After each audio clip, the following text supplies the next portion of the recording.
Olá, eu sou o professor Luiz Guterres, graduado em Administração de Empresas pela UEMA, graduado em Ciências Sociais pela UFMA, especialista em Docência da Educação Profissional e também em Gestão de Pessoas. E hoje nós vamos falar da disciplina Cálculos Técnicos, a boa e famosa matemática. Antes da gente começar a parte introdutória, eu vou escolher alguns conteúdos para a gente entender um pouco da teoria e depois exercitar alguns cálculos. É importante que a gente entenda que a matemática ela está presente em tudo em nossas vidas. A matemática ela é uma ciência exata. O que é uma ciência exata? A gente tem que ter o máximo de perfeição possível. Um exemplo bem básico, bem simples. 2 mais 2 igual a 4. Por mais que alguns filósofos, alguns outros cientistas possam questionar que não dá 4, mas a gente vai partir da premissa da exatidão, da questão precisa. Então a matemática está presente na nossa vida em tudo. Se eu for atravessar uma avenida e ver um carro, eu preciso ter a noção matemática do espaço, do tempo, da velocidade, senão eu vou ser atropelado. Se eu for cozinhar, eu preciso saber 1 quilo de arroz, para quantos litros de água eu preciso, para fazer não sei quantos de arroz.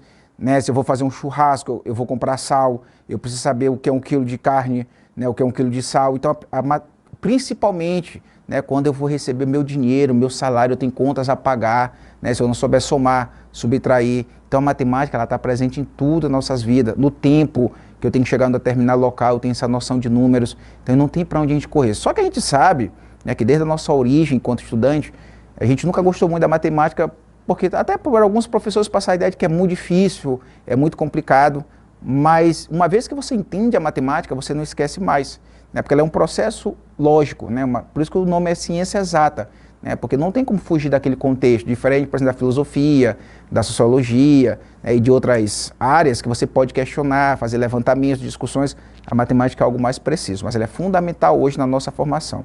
E para o técnico em recursos humanos é necessário, lembrando que a gente já falou um pouquinho de departamento pessoal, lá você vai desenvolver alguns cálculos, cálculo de fração, cálculo de porcentagem, de regra de 3.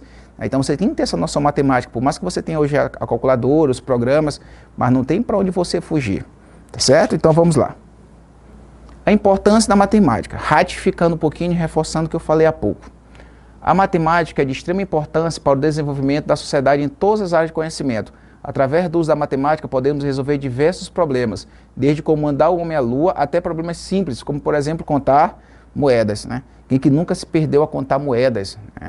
Já imaginou a dificuldade ali do cobrador de ônibus, e tem que ser rápido, não pode perder muito tempo, do operador de caixa, então contar moeda, ir à lua. Então, como eu falei há pouco, a matemática está presente em tudo em nossas vidas, não tem para onde você fugir.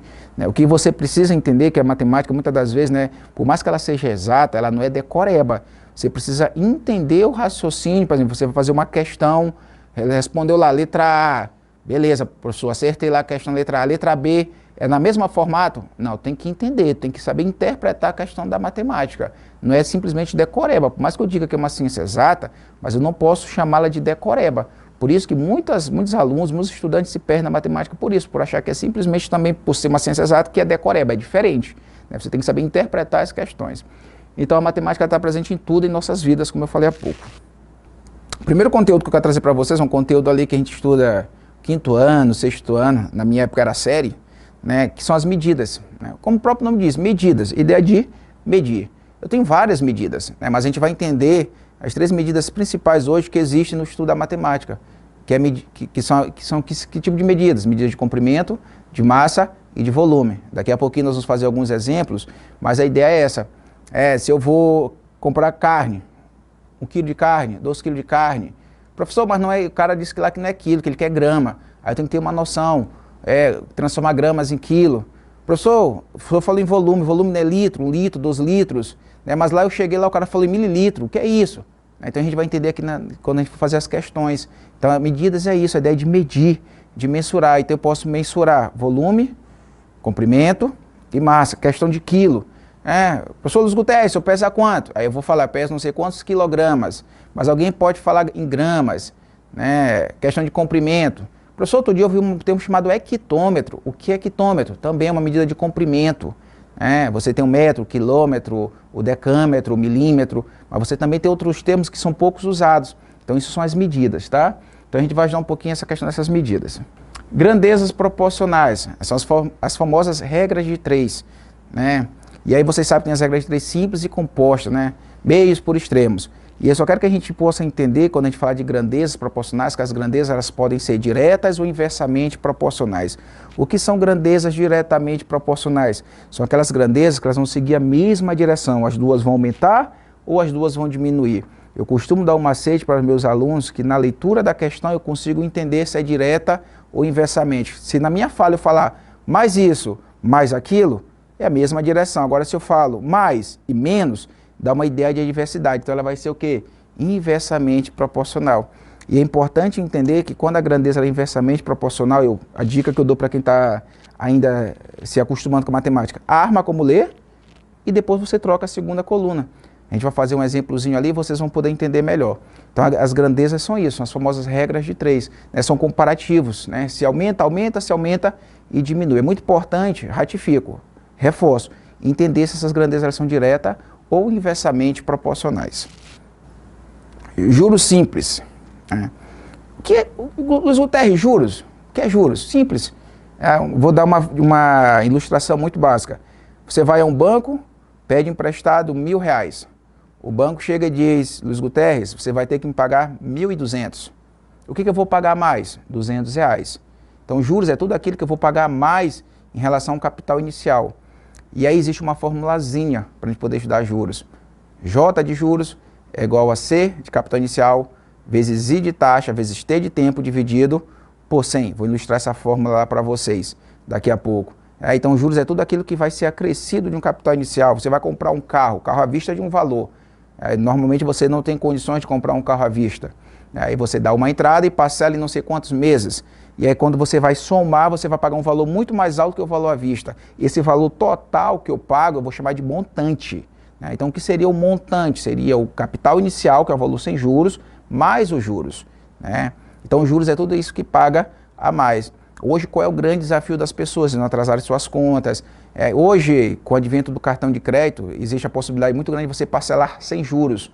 Então se eu tenho um produto de R$1.000 e parcelo em 10 vezes sem juros, é 10 de 100. Mas antes era mais complicado, quando você parcelava, tinha sempre taxa de juros. E mesmo com o advento do cartão de crédito, hoje as empresas ainda parcelam algumas situações com juros, e aí é muito importante, saindo um pouquinho até da matemática, entrando no Código do Consumidor, que você tenha o conhecimento de não ser lesado. Existem valores máximos a ser cobrados de juros.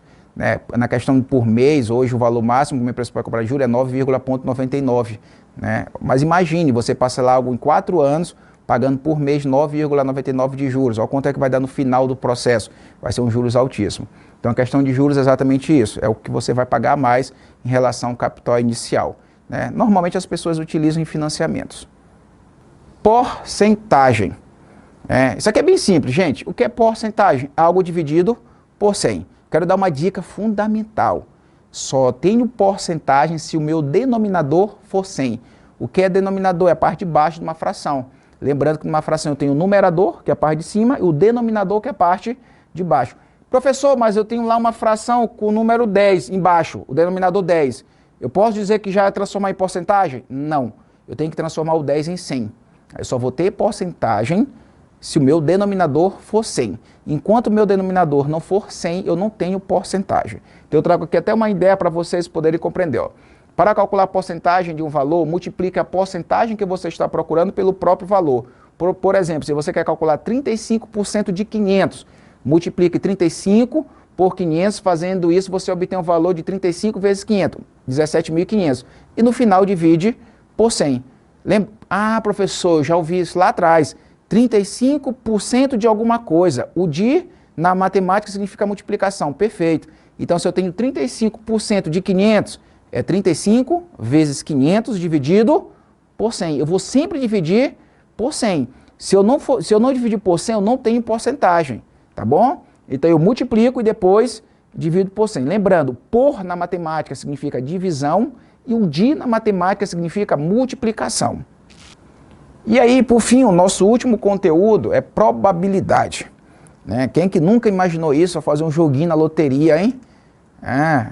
Agora, na questão da loteria, é sorte mesmo, que a probabilidade ela é muito pequena. Mas vamos lá, você tem 4 objetos, e tem direito a uma escolha para acertar o objeto correto.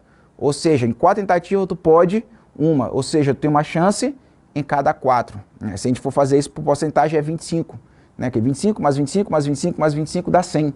Né? Então eu tenho 25% de chance de acertar, porque os 4 é o universo de 100. Ou seja, se eu jogar uma vez, eu tenho 4. Então é 1 para 4. Se eu tiver 10, é 1 para 10. Isso é probabilidade. Né? Questão de loteria, questão até de campeonatos de futebol, por exemplo, lá no finalzinho lá se faz muito isso. Qual a probabilidade de determinado time ser rebaixado, né? Do Flamengo ser rebaixado, do Vasco ser rebaixado, do Fluminense ser rebaixado, o Palmeiras, porque isso nunca acontece com ele, sempre a probabilidade de ser campeão. Então até nessas estatísticas, para ver quem que vai ser campeão, a probabilidade está presente, tá bom? Então a probabilidade é isso. Só para a gente poder entender um pouquinho a teoria das probabilidades é um ramo da matemática que cria, elabora e pesquisa modelos que dê os resultados prováveis ou chance de um determinado resultado ocorrer. É muito simples, eu tenho 4, vou jogar em uma, é 1 para 4. E aí eu vou ver se eu vou deixar ela em fração, em porcentagem, né, como é que vai ser a situação que a questão está pedindo. E agora que eu já encerrei, né, a parte teórica, vamos fazer alguns exercícios práticos para a gente exercitar a nossa matemática. Vamos agora fazer alguns cálculos, que é importante, depois da nossa teoria. Eu trouxe algumas questões de medidas, de porcentagem, de grandezas e uma de juros. Vamos começar lá pela transformação de medidas. Lembrando, na nossa aula teórica, que quando eu falo em medidas, eu tenho medidas de comprimento, de massa e volume. Eu optei pelas medidas de comprimento, mas a lógica, quando eu for falar das grandezas de volume ou massa, a lógica é a mesma. Mas a grandeza que eu escolhi aqui são as medidas dentro da grandeza chamadas grandezas de comprimento. Luiz Guterres, quais são as unidades que compõem a grandeza de comprimento? Vamos lá. Vamos falar da maior para a menor. A maior de todas é o quilômetro. Quilômetro equivale a 1000 metros. Depois do quilômetro tem o hectômetro, que é HM. O hectômetro equivale a 100 metros. Eu tenho o decâmetro depois. O decâmetro ele é 10 vezes maior do que o metro. E eu tenho o metro, que é a unidade de referência. O que vem depois do metro vai ser menor do que ele. Depois do metro eu tenho o decímetro. O decímetro é 10 vezes menor do que o metro. Eu tenho o centímetro, 100 vezes menor que o metro, e tenho o milímetro, 1000 vezes menor do que o metro. Professor, se fosse de volume, simples, onde tem M eu ia botar L de litro. Ia ser quilolitro, hectolitro, decalitro. E se fosse de massa, onde tinha M ou L, eu ia colocar G de grama. Quilograma, hectograma, decagrama, grama. Então eu tenho as unidades de referências de comprimento, o metro, de volume, o litro, e de massa, grama, correto? E a ordem é essa, do maior para o menor. 1000 vezes maior que o metro, até 1000 vezes menor do que o metro. Legal. E aí eu vou, de uma forma bem simples, né? Acho que muitos de vocês já ajudaram isso antes, ou multiplica ou divide por 10, por 100, por 1000, dependendo de onde você está, para onde vai. Mas muitas pessoas têm dificuldade dessa multiplicação ou divisão por 10, por 100, por 1000. Lembrando que sempre quando eu vou para cá, o meu número aumenta para a minha direita. Quando eu vou para a minha esquerda, o número diminui. Aí eu trouxe duas questões bem aqui, ó. Olhem aqui, ó. Primeira, letra A. Eu quero transformar 25 quilômetros em decâmetro. Professor, como é que eu faço? Eu coloquei aqui a tabelinha, ó. Quilômetro, hectômetro, decâmetro, média, decímetro, centímetro, milímetro. E vou lá. Ali eu tenho o número 25, macete importante. Quando a vírgula não aparece, está subentendida que ela está atrás do último número. O que eu vou fazer? Eu vou alocar a vírgula com o número na minha casa de partida, que é o quilômetro, ó. 5 e a vírgula aqui. E o 2 eu coloco fora daqui da tabela. Qual é o meu destino? Eu quero chegar aonde? Eu quero chegar no decâmetro. Não tem erro, turma. Não preciso fazer cálculo nenhum. Eu só vou acrescentar zeros. A vírgula, automaticamente, ela vai parar atrás do zero. Qual é a resposta que eu tenho? 2.500 decâmetro, correto? Então, repetindo, eu botei o 5 com a vírgula no quilômetro, o 2 ao lado e fui colocando zero até chegar no meu destino. Na letra B, eu tenho 10,6 metros para transformar em milímetro. Olha bem aqui, ó, a vírgula onde está, ó, no metro, que é a minha casa de partida. 1 eu coloquei na casa do lado, que é o decâmetro, e o 6 eu coloquei na casa para cá, que é o decímetro. O que eu tenho que começar sempre alocando a minha vírgula? Qual é o meu destino? Milímetro. O que eu vou fazer? 0 na casa do centímetro e 0 na casa do milímetro. Isso aqui é o melhor de tudo. Não tem o cálculo. A vírgula que está aqui, ó, ela vai para cá. Está aqui a minha resposta. 10.600 milímetros. Vocês entenderam?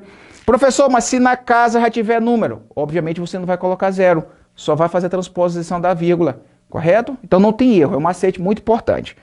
Segunda questão, falando de porcentagem, eu já deixei aqui uma armadinha. Eu quero calcular 18% de 400, como eu falei agora na aula teórica. Porcentagem, dividido por 100. Na matemática, multiplicação. Então 18% de 400 é 18 vezes 400 dividido por 100. Já está armado. E aí vocês estudaram desde criança, 2 zeros em cima com 2 embaixo, eu corto. 18 vezes 4, 72. Então, quanto é 18% de 400? 72. Dica importante. Eu quero transformar essas frações em porcentagem. Eu tenho 7 centésimos. 7 centésimos equivale a quantos por cento? A 7%. Por que eu posso falar que 7 centésimos equivale a 7%? Porque eu tenho o número 100 como denominador. Só que bem aqui eu tenho um detalhe. Só que muita gente se atrapalha. Eu trouxe uma outra fração, 6 sobre 10, 6 décimos. Eu posso falar que 6 décimos é 6 sobre 100? Não, porque eu não tenho denominador igual a 100. Eu tenho que transformar esse 10 em 100. O que eu faço? Eu multiplico por 10, porque 10 vezes 10 é 100. Mas quando eu multiplico embaixo, eu tenho que multiplicar em cima. Então eu vou ter o quê? 60 sobre 100. Então eu transformei o denominador 10 em 100. Mas quando eu multiplico embaixo, eu multiplico em cima. Agora sim, eu tenho 60 sobre 100, que equivale ao quê? A 60%. Ficou claro? Sempre eu tenho que transformar o meu denominador em 100. Se não for 100, eu não tenho porcentagem. Legal. Aqui eu tenho uma regrinha de 3. Grandezas. Lembrando que as grandezas elas podem ser direta ou inversamente proporcional. Aqui eu trago uma relação entre litros de gasolina e quilômetros rodados. A situação é a seguinte. Em 10 litros, o meu carro percorre 70 quilômetros. 10 litros, ele percorre 70 quilômetros. Eu quero saber, para ele percorrer 90 quilômetros, quantos litros ele vai precisar. Como eu falei há pouco na aula teórica. Mais litros, mais quilômetros rodados. Então isso é uma grandeza o quê? Diretamente proporcional, porque mais litros, mais quilômetros. Uma outra situação para a gente ter uma ideia do que é inversamente. Em uma determinada obra, se eu tenho mais homens, eu levo mais ou menos tempo? Menos tempo. Então, mais homens, menos tempo. Essa relação seria o quê? Inversamente proporcional. Como essa aqui é diretamente proporcional, 10 litros eu faço 70 quilômetros. 90 quilômetros, X. Eu não vou inverter a segunda coluna, eu vou deixar desse jeito que eu li. Se fosse inversamente proporcional, o que eu faria? Eu ia inverter, o que estava em cima vinha para baixo, o que estava embaixo vai para cima. Aí, moleza. 10 vezes 90, 70 vezes x. 70 vezes x, 70x, que é igual a 10 vezes 90, que é 900. Eu gero uma equação do primeiro grau. Isolo o x e o que está multiplicando passa dividindo. X é igual a 900 dividido por 70. X é igual a quanto?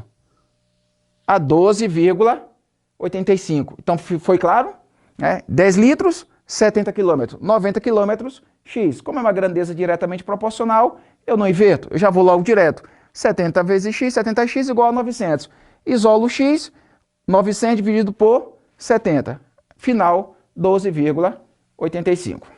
E por fim, eu trago uma questãozinha básica de juros para vocês. Lembrando que juros é tudo aquilo que vai ser acrescido de um capital inicial. E a formulazinha do juros simples, vocês não podem esquecer. J é igual a C vezes I vezes T dividido por 100. Professor, o que é J? Juros. O que é C? Capital inicial. O que é o I? É a taxa. O que é a taxa? 2%, 3%, 4%, 5%. E o T é o tempo. Lembrando que a maioria dessas questões, quando a gente vai calcular juros, é sempre por mês. O juros é cobrado por mês. A professora, mas falou que é um ano. Simples, um ano não tem 12 meses. Você divide por 12 para saber quanto é os juros por cada mês. Então essa aqui é a formulazinha. J é igual a C vezes I vezes T dividido por 100. Aí eu já trouxe um exemplozinho já simples, montado, só para a gente poder compreender. Vamos supor que alguém pediu emprestado R$1.000. E lá o banco cobrava 2% de juros ao mês. E o banco disse para ele, você tem 6 meses para poder me pagar esse empréstimo. Então ele pegou R$1.000 com 2% de juros ao mês para pagar em 6 meses. E aí eu já armei. J, que é que eu quero saber os juros, é igual a 1.000, que é o capital inicial, é o valor sem juros, vezes 2, que é a taxa de juros, que é 12% ao mês, vezes 6, que é o tempo. que ele tem para pagar o empréstimo. Lembrando, quanto mais tempo você passa pagando algo com juros, maior o valor final. E aí eu já armei aqui, 1.000 vezes 2 vezes 6. Cortei os dois zeros de cima com os dois de baixo, ficou esse valor bem aqui, 120. Né? Então, 10 vezes 2 vezes 6, 120. Juros, o que ele vai pagar mais é R$120. Então, ele pegou 1.000 e vai pagar mais 120. Como é que eu chamo isso? Montante. Na matemática eu chamo de montante. O que é o montante na matemática? É o capital inicial mais os juros. Ou seja, eu paguei os R$1.000 que me emprestaram, mais R$120. No final eu paguei quanto? 1.120. Né? Então a matemática é isso aqui, ó. Né? Peguem outros exercícios, pratiquem, pesquisem na internet. A matemática em si ela não é tão complicada. Se você entender a lógica dos cálculos, você consegue acertar a maioria das questões. Agora, por favor, lembrando, não é decoreba. Né? Por isso que eu trouxe essa questão bem aqui, ó. Eu já coloquei isso em várias salas de aula. Eu coloco sempre o denominador 100. Aí todo mundo, por cento automaticamente. Mas quando eu coloco 6 sobre 10, eu não posso falar que é 6%. Porque o meu denominador não é 100, meu denominador é 10. A mesma coisa aqui na inversamente proporcional. Eu preciso entender mais, menos. Se for inversamente, eu já vou ter que inverter a segunda coluna.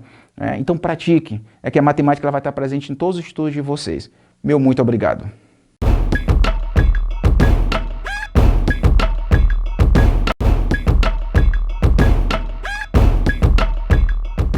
Olá, eu me chamo Luiz Guterres, sou graduado em Administração de Empresas pelo EMA e Ciências Sociais pela UFMA, especialista em Gestão de Pessoas e também em Docência e Educação Profissional. E agora daremos continuidade aos nossos cálculos relacionados à nossa velha e boa matemática. Lembrando que nós já falamos um pouquinho sobre medidas, grandezas, proporção, juros e vamos reforçar um pouquinho através de alguns exercícios. O nosso primeiro cálculo vai ser voltado a medidas. Lembrando que quando eu falo em medidas, eu estou falando de grandezas. Né? E nós estamos 3 grandezas que elas são fundamentais na matemática. Comprimento, massa e volume. Repetindo, a lógica do cálculo de uma é igual das outras. Aqui eu trago para vocês as unidades da grandeza de massa. Da maior para menor. Quilômetro, hectômetro, decâmetro, grama, decigrama, centigrama e miligrama. Lembrando, a unidade de referência é o grama, G. Vocês podem reparar que o G ele está presente em tudo. Então, se eu for de lá para cá, o quilograma, 1000 vezes maior que o grama. Hectograma, 100 vezes maior que o grama. Decagrama, 10 vezes maior que o grama. O grama e o que vem depois do grama é menor do que ele. O decigrama, 10 vezes menor. Centigrama, 100 vezes menor. E o miligrama, 1000 vezes menor. Professor, se fosse de volume, onde tem G eu colocaria L de litro. Quilolitro, hectolitro, decalitro, centilitro, mililitro. E a lógica seria a mesma. Qual é a grande dificuldade que as pessoas têm, os alunos, quem está estudando matemática, tem de transformar de uma unidade para outra? Aí eu trago aqui 2 exemplos para vocês. Na letra A, eu trago o que eu quero para transformar 11,16 decagrama em grama. Não vamos confundir, ó. Decagrama é DAG e decigrama é DG. E eu quero transformar. E aí eu acredito que muitos de vocês já estudaram de diversas formas. Né? Multiplicar por 10, por 100, por 1000 ou dividir, dependendo se eu vou para a direita ou para a esquerda. Mas aqui eu gosto de usar um macete para quem está aprendendo ainda. Eu construo a tabelinha, como vocês já viram, e vou fazer a alocação dos números. Uma dica importantíssima, um macete muito importante. Comece a fazer a alocação dos números pela vírgula. A vírgula está em que casa? No 1. Ela está atrás do segundo 1. Então eu coloco na casa onde eu estou. Eu não estou na casa do decagrama, então 1, vírgula. O outro 1 eu coloco na casa da frente. 1 depois e o 6. Ou seja, um número em cada casa. Mas olha a vírgula bem aqui, ó. No decagrama, que é minha casa de partida. Qual vai ser o meu destino? Grama. Eu já não tenho número aqui, o número 6. Então eu não tenho cálculo, não preciso fazer nada. Qual é a única coisa que eu vou fazer? Eu vou pegar essa vírgula bem aqui, vou tirar daqui e vou transportá-la para cá. Ela vai ficar atrás do número 6. Qual o número que eu vou ter? 1116. Lembrando que quando a vírgula não aparece, está subentendido que ela está atrás do último número. Moleza. Na letra B, eu tenho 4,8 hectograma para transformar em decigrama. A mesma coisa. Olha a vírgula aqui junto com 4, ó, no hectograma. O 8 na casinha do lado. Agora o meu destino, decigrama. Eu não tenho número. O que eu vou fazer? Eu vou colocar 0. Um 0 e outro 0. Automaticamente, sem fazer cálculo, a vírgula que está aqui, ela vai parar atrás desse outro 0. Qual é a resposta? 4.800. Que moleza. Então, qual é a dica, Luiz Guterres? Onde eu estou, para onde eu quero chegar. Aloco a vírgula. Se eu tiver necessidade de colocar zeros, eu coloco até o meu destino. Senão, eu só faço a transposição da vírgula, sem ter que fazer cálculo algum. Muito fácil. Muita gente tem dificuldade. Professor, depois de um tempo, eu posso fazer de cabeça? Pode, mas desde que você tenha muita confiança. Mas antes você perder um certo tempo e acertar a questão, do que querer fazer muito rápido e errar. Então vamos agora para a nossa segunda questão, que é da boa e velha porcentagem. Lembrando que porcentagem significa algo dividido por 100. Por, na matemática, significa divisão. Di, na matemática, significa multiplicação. Então eu só tenho uma porcentagem se o meu denominador for 100. Enquanto o meu denominador não for 100, eu não tenho porcentagem. E aí eu trago uma seguinte questão, para vocês escutarem daí, muito simples.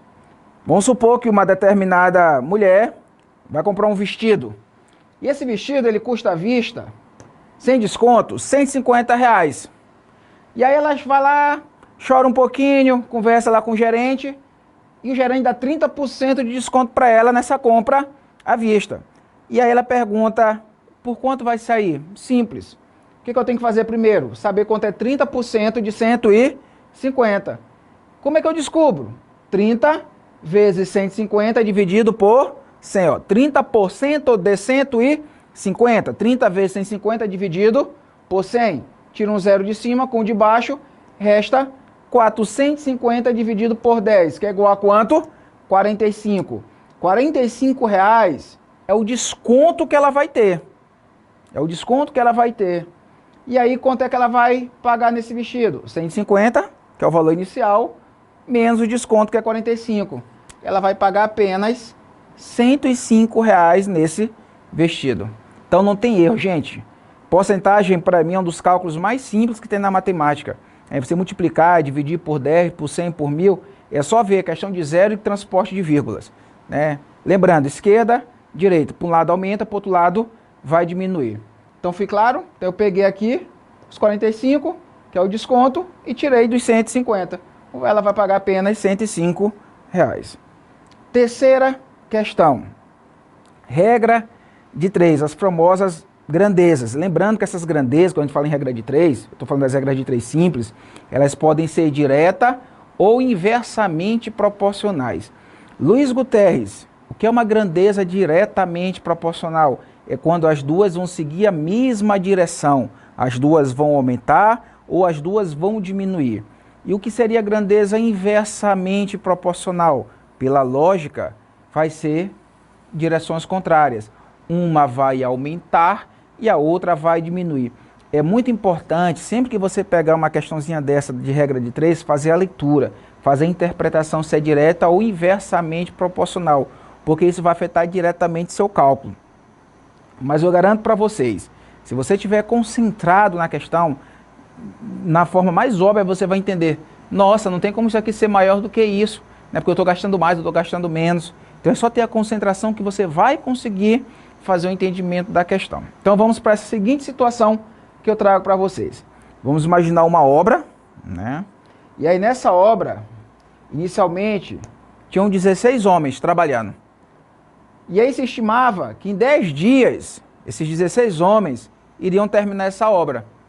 Então 16 homens levariam 10 dias para terminar a obra. Só que 2 adoeceram. 2 homens adoeceram. Então se eu tinha 16, 2 adoeceram, ficaram quantos? 14. E aí a minha pergunta é, agora com 14 homens, quantos dias eu vou levar para terminar essa obra? E aí vem a análise que eu falei há pouco para vocês. Quanto mais homens, mais ou menos dias eu vou levar? mais homens, menos dias. Se eu tenho uma pessoa só trabalhando, é um tempo. Agora eu tenho uma equipe com 5, o tempo diminui. Então, mais homens, menos dias. Então, essa fala minha bem aqui, ó, mais, menos, dá uma ideia que de inversão, né? Então, é inversamente proporcional. E aí, o que eu fiz aqui para vocês? Primeiro eu armei logo como eu estou falando. 16 homens, 10 dias. 14 homens, X dias. Só que por ser inversamente proporcional, essa segunda coluna aqui, eu vou ter que inverter. O que está embaixo vai para cima, o que está em cima vai para baixo. Somente a segunda coluna. Então, 16 fica para X, 14 fica para 10. E aí eu vou fazer o famoso meios por extremos. 16 vezes 10, 14 vezes X. E vou gerar uma equação do primeiro grau.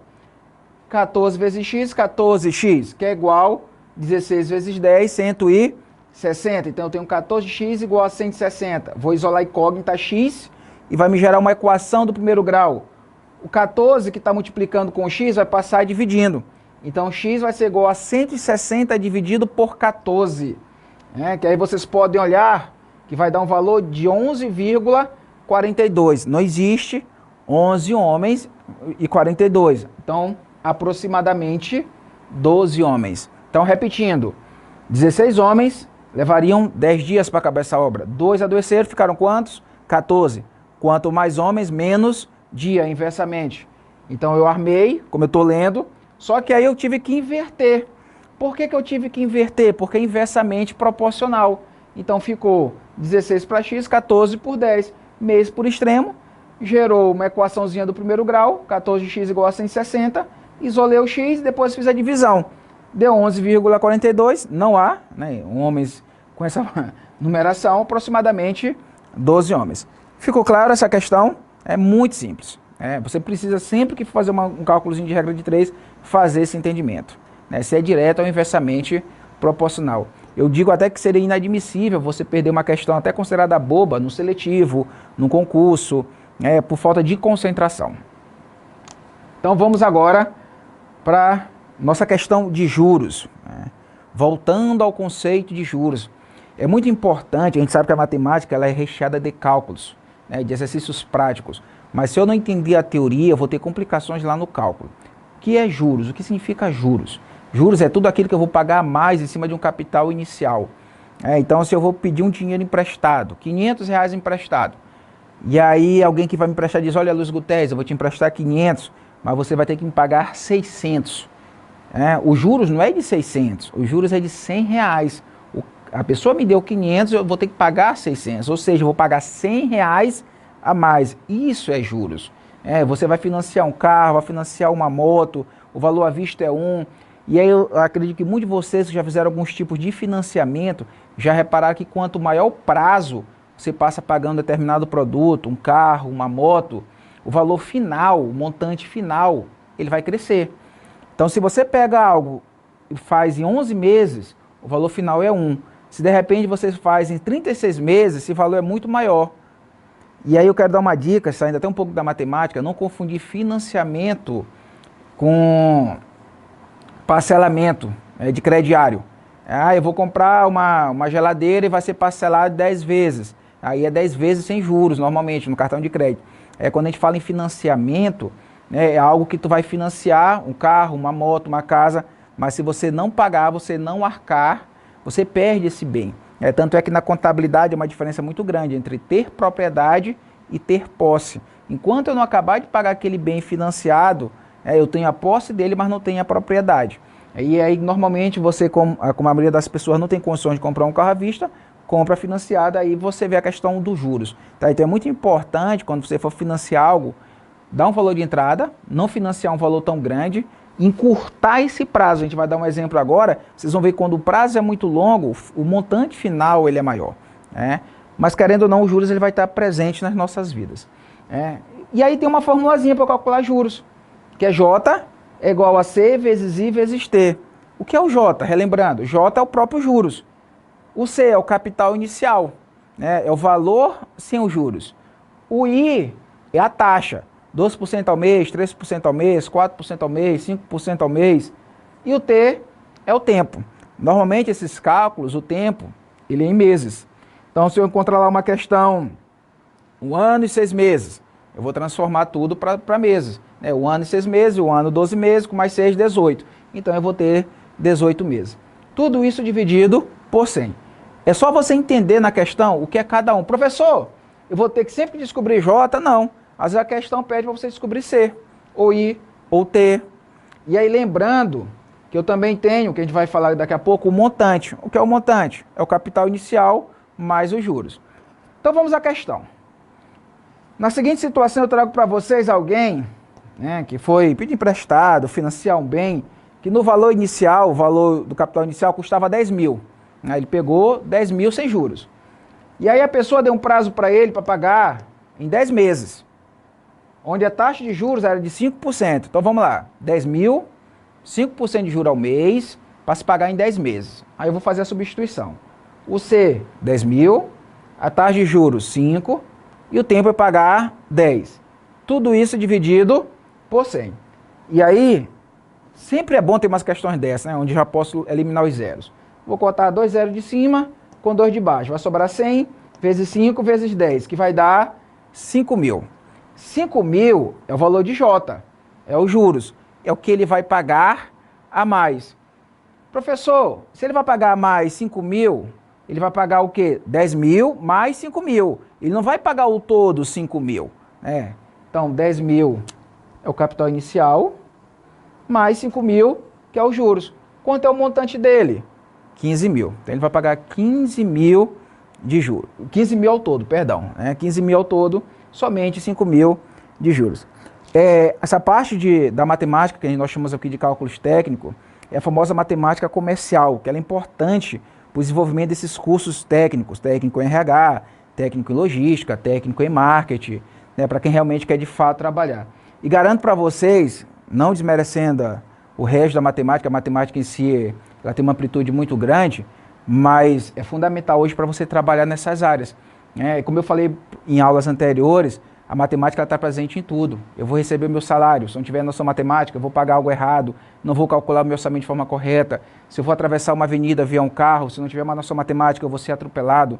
Se eu for fazer um churrasco, eu não tiver noção do que é 1 quilo, 2 quilos, 3 quilos, quantas pessoas vão vir se eu não souber fazer esse rateio, ou vai faltar comida, ou vai sobrar comida.